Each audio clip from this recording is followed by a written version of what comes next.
I want you to take a minute and think back to your childhood, whether that's as a young child, as a teen, as a young adult. What was that one object, that thing you owned that held so much value to you?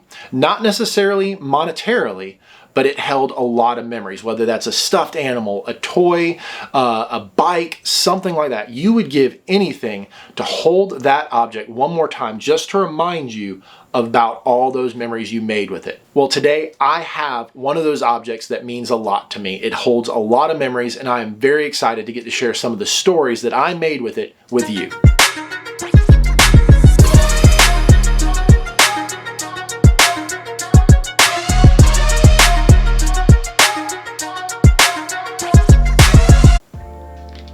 This is the Canon Rebel XT, and this exact one, this was my first DSLR. You may remember from a few months ago, and it might actually be getting a little longer than that, but I'm pretty sure it was still in months.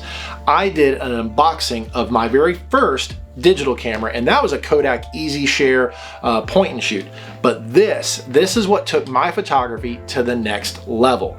I remember using that Kodak EasyShare all the time. Like I said, I took it down with me to a trip to Costa Rica. No, it wasn't Costa Rica. Yeah, I went to Costa Rica with me. Did it? I got it for a trip to Australia. I then took it to Costa Rica, and I used it all over Aiken, and I really grew to love photography. So much so that I started going to the local camera store. You guessed it, Chris's Camera Center, where I eventually ended up working. And it's kind of funny because I actually made one of my lifelong friends there, and that was Trey Martin. He ended up being my manager, my boss. But at the time, I didn't know it. He was angling for something. He was angling to get me to buy a camera. He didn't want me just coming in, talking shop, learning things without actually putting some money into the business. And so he was trying to get me to buy a camera. We did, like I said, we ended up becoming friends, so it worked out for both of us. But I gleaned a lot of information from him.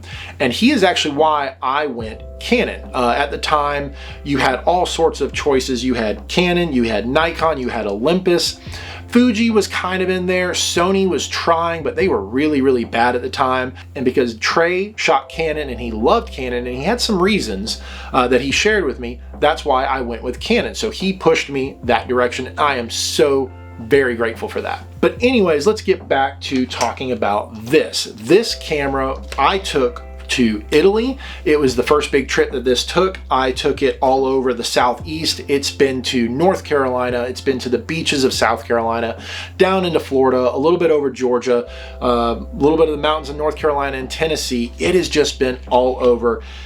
And I used this thing up so much. It began in 2005. I believe this came out in February of 2005, and I bought it in around April, March or April, and I remember being so excited. I saved up so long to be able to afford something like this. I was baling hay and painting fences at a local horse farm there in Aiken, and I remember finally saving up for the $1,000 to go get this. And the day I got this, I remember talking to Trey. He got me set up with it. I got home, was able to start playing with it, and then I went on the trip of a lifetime. I've been on a few of those actually, but this was the really first trip where I focused so much on learning about photography, about taking my pictures to the next level.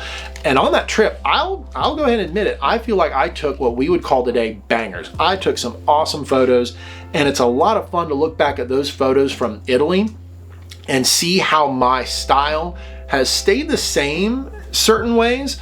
But as I learned more and more about photography, the photos have changed because I understand better composition, better light, and that kind of thing. But this camera, this exact one, was the start of my photography career. So let's talk about this camera. I already said that in 2005, this was released, I believe, in February, but when it came out, it was the successor to the original Canon Rebel.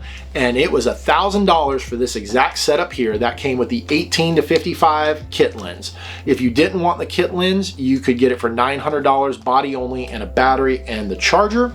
One of the great selling points, which is where Trey got me, was that Canon was so good about your old lenses, your old EF mount lenses from some of the film cameras fitting on here. At the time, there were 50 EF mount lenses that you could mount on this camera, and I was excited to be able to buy old lenses or new lenses and have them all fit here. But the other selling point was something that I have actually done a video about, and I'll link it up here.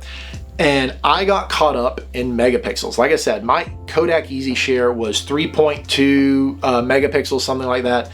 This came out with a whopping 8 megapixels. And at the time, for its entry-level DSLR, that was amazing. I want to say Olympus and Nikon were somewhere in the 4 to 6 range still. Another big selling point of this was the 7-point autofocus. My Kodak EasyShare had, I want to say 1, maybe 4 or 5, but this came out with 7. And then one of the cool things about it, for me at least, was the 2.8, almost 3 whole frames per second in burst mode. Now, obviously, as we've gotten more and more advanced, it feels like you're taking an actual movie with the R3. I haven't actually used it. I've just watched some videos about it, so don't quote me on that. But some of these better high-end sports cameras, they can take so many more that they blow this out of the water. But at the time, in 2005 and 6, this camera was so great for me to be able to say that I could do almost 3 frames per second at some of the sporting events, because this was actually the first camera that I used to get a paying gig. I was able to buy a 70-200 lens eventually, but this camera with that lens were what I used to shoot the USPA Gold Cup at Newbridge Polo in 2006. So that was my first big paid gig.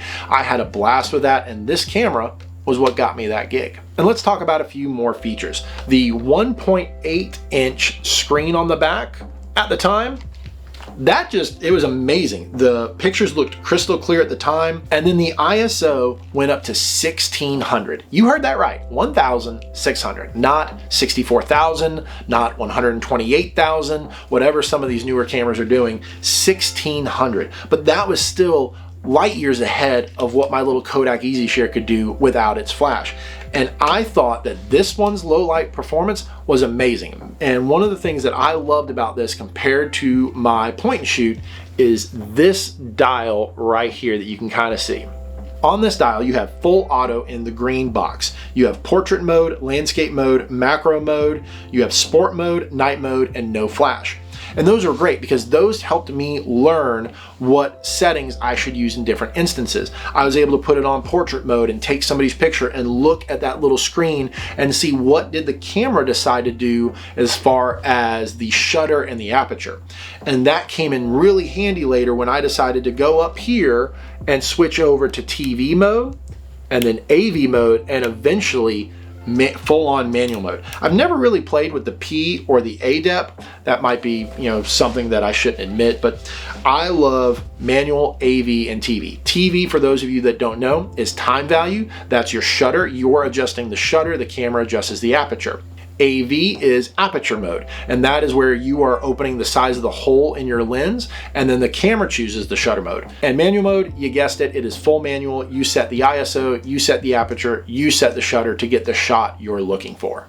And this camera, under Trey's guidance, really is what helped me learn so much more about how to let more light in, how to get blur, how to get rid of blur, and just how to do different things that you can't necessarily do with a point and shoot so easily.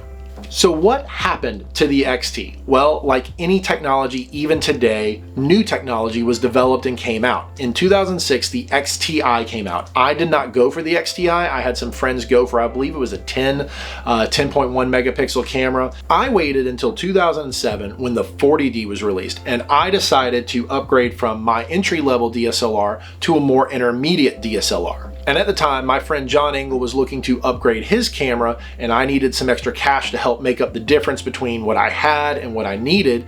And so I sold the XT to John Engel, my buddy who's been in a couple of my videos, and I've been in a couple of his. And this was what he then used for car photography at Mustang Weeks. He went on a bunch of other trips. He went and did a bunch of other car shows. And so this camera then treated him really well until he finally decided he needed a new camera that could do video. But John has held on to this camera for so long. He's a little bit like me. He likes to hold on to things that mean something to him. And I'm very glad that he did, because I am hoping to make a little bit of an offer to him, and it's going to be, unfortunately, just a whopping $50. That's right. This camera has come down in price from $1,000 when it was newly released to, you can find them for roughly $45 to $50 on Facebook Marketplace, eBay, and some other sites. So I'm hoping John will take me up on this offer. John, if you're watching this video when you see this, I hopefully will have already made you this offer, or at least talk to you through making a deal. But even though this camera doesn't currently run and operate, I just think it would be cool to have this in my camera collection. I have all sorts of cameras, some that I have no connection to. I just found them in pawn shops and antique stores. And then I have others. I have 3 or 4 cameras from my grandpa Carrier. I have my dad's old Minolta. I have what was my first digital camera. Again, it's not the actual one. I had to buy it off somebody on Facebook Marketplace, but it is the version of it. Then I have my first film camera that I used in college, and I would love to own this. I need to find a 40D. I had 2 at one time, and I sold each one to friends as I upgraded or didn't need 2 bodies. And one got stolen from the one friend, and the other, I really don't remember what happened to it. I think I just sold it on eBay and it's gone for forever. But I will be looking for a 40D to add to the collection so that I can have the Kodak EasyShare, the XT, the 40D, the 7D will eventually end up in there, and probably this R will end up there as well. So there you go. That's the story of this Rebel XT and how it took my photography to the next level. And I am just so excited to get to be able to hold the camera. It reminded me to go back and look at some of those photos from Italy, from Bio La Battery, from Daytona, and some of those other awesome experiences that I had with it. But I want to hear from you. I have 2 questions. Number 1, what is one object that you owned that you would love to at least hold, touch for one more day? Was it a car that you first learned to drive in? Was it a stuffed animal that you just remember kept you feeling safe during thunderstorms? What was that object that you would just love to hold the exact one more time to remember all those great memories? And then number 2, more than likely you are watching this channel because you're into cameras and you're into tech. So I want to know, what camera system have you ended up with, but what started you in there? Why did you start with Sony's? Why did you start with Canon? Why did you start with Nikon, Olympus, Fuji, some other camera company out there? If you are into Hasselblad, I want to talk to you about the financial decisions you've made and how I make those as well. But I want to hear from you. Who was your Trey? Who was that person, or what was that reason that you got into one type of camera and have stayed with them? Or why did you change cameras at some point? I want to hear from you. I really enjoy talking to you down in the comments and learning a little bit more about who's watching these videos. But that's it for today. If you enjoyed this video, if I helped take you down a little bit of memory lane of your own, please hit that like button. I greatly appreciate it. If you don't already, hit subscribe, and I'll catch you in another video.